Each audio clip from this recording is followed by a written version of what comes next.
आपण पाहत आहात SM मराठी न्यूज। लोकशाहीच्या रक्षणासाठी सदैव कटिबद्ध असलेले एक रोखठोक व लढाऊ news channel SM Marathi news, जिथे अन्याय तिथे आम्ही। रुखडीतील श्री देव साईनाथ हॉस्पिटलमध्ये शासकीय आरोग्य योजनांचा शुभारंभ। समाजातील शेवटच्या घटकांपर्यंत मोफत उपचारांचा लाभ पोहोचेल। आमदार प्रकाशराव आंबेडकर।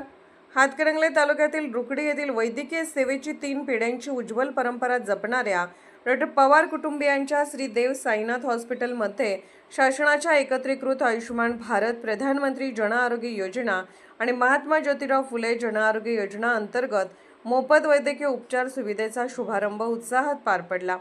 यावेळी बोलताना आमदार प्रकाशराव आंबेडकर म्हणाले, रुखडीतील डॉ. पवार कुटुंबियांनी 3 पिढ्यांपासून रुग्णसेवेची परंपरा जपली आहे।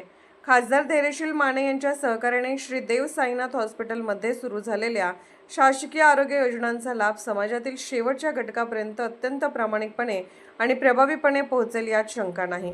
या लोकार्पण सोहळ्यास खासदार धैर्यशील माने, आमदार डॉ. अशोकराव माने, जिल्हा परिषद सदस्य अरुणराव इंगवले, जिल्हा परिषद सदस्य अतिश शिंगे, पंचायत समिती सदस्य माया लोखंडे, रुखडीच्या सरपंच राजश्री रुखडीकर, उपसरपंच पाकिजा मुल्ला, मालेचे सरपंच राहुल कुंभार यांच्यासह विविध क्षेत्रातील मान्यवर, ग्रामस्थ आणि नागरिक मोठ्या संख्येने उपस्थित होते। कार्यक्रमाच्या प्रारंभी डॉ. प्रसन्न पवार यांनी प्रास्ताविकातून हॉस्पिटलची परंपरा, उपलब्ध वैद्यकीय सुविधा तसेच शासकीय आरोग्य योजनांमुळे गरजू रुग्णांना मिळणाऱ्या मोफत उपचारांची माहिती दिली। कार्यक्रमाचे सूत्रसंचालन वैशाली दाभाडे यांनी केले, तर डॉ. हेमावती पवार यांनी उपस्थितांचे व मान्यवरांचे आभार मानले। या उपक्रमामुळे हातकणंगले तालुक्यातील तसेच परिसरातील गरजू नागरिकांना शासनाच्या आरोग्य योजना अंतर्गत दर्जेदार आणि मोफत वैद्यकीय सेवा उपलब्ध होण्याचा मार्ग मोकळा झाला आहे। च्या माध्यमातून इतक्या मोठ्या प्रमाणात डॉक्टर या ठिकाणी एका व्यवसायामध्ये या ठिकाणी एकत्रपणे काम करतात आणि मला अभिमान आहे रुखडी गावचा सुपुत्र म्हणून आज महात्मा फुले योजनेचं गोरगरिबांच्यासाठी मोफत उपचार मिळण्याचं एक दालन या निमित्ताने या ठिकाणी आपल्या गावामध्ये उभं होतंय।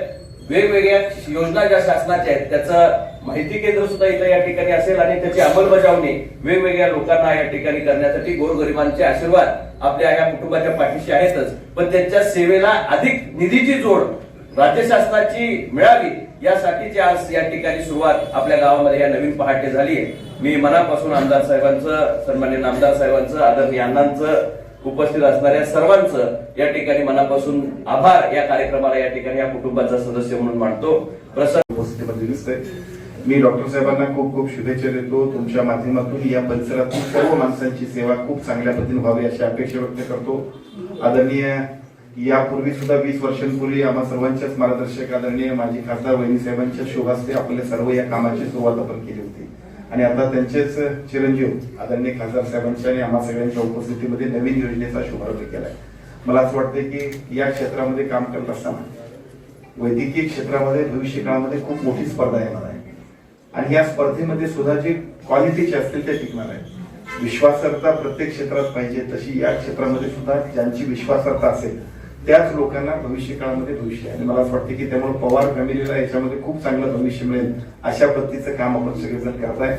कारण आता जर चित्र बघितलं तर महाराष्ट्रात आणि देशामध्ये ज्या पद्धतीने एकूण मेडिकल कॉलेजची संख्या वाढली, त्यामुळे पूर्वीच्या काळामध्ये डॉक्टर्स आम्हाला मिळत नव्हते, परंतु आता आम्ही 1400 डॉक्टरसाठी जाहिरात दिली तर 10,000च्या आसपास डॉक्टर आहेत। अनेक लोकांचे वशिले येतात की आम्हाला तुम्ही संधी द्या। BMS ची संख्या तर त्याच्यापेक्षा आहे, डेंटलची संख्या तर त्याच्यापेक्षा आहे। हे आजचं चित्र आहे। दरवर्षी याच्यामध्ये संख्या प्रचंड वाढणार आहे आणि अशा सगळ्या वाढणाऱ्या एकूण परिस्थितीमध्ये भविष्य काळामध्ये सुद्धा जे डॉक्टर्स चांगले असतील, जे डॉक्टरांचं प्रॅक्टिस किंवा त्यांच्याविषयी विश्वासार्हता असेल तर निश्चितपणे त्यांचं काम खूप लोकांना अपेक्षित असणार आहे। त्या सगळ्यांना पात्र ठरेल अशा पद्धतीचं आपलं काम आहे। मी मनापासून आपल्या सगळ्या कामाला शुभेच्छा देतो। मगाशी विशेषतः आदरणीय खासदार साहेबांनी आम्हाला सांगितलं की 1932ला म्हणजे शाहू महाराजांच्या संस्थान काळामध्ये सुद्धा DHO ची पोस्ट असताना सुद्धा संस्थान काळातले डॉक्टर म्हणून जे कोण असतील ते डॉक्टर पवार हे आपले आहेत, म्हणजे किती चांगल्या पद्धतीचे समर्पित आहे।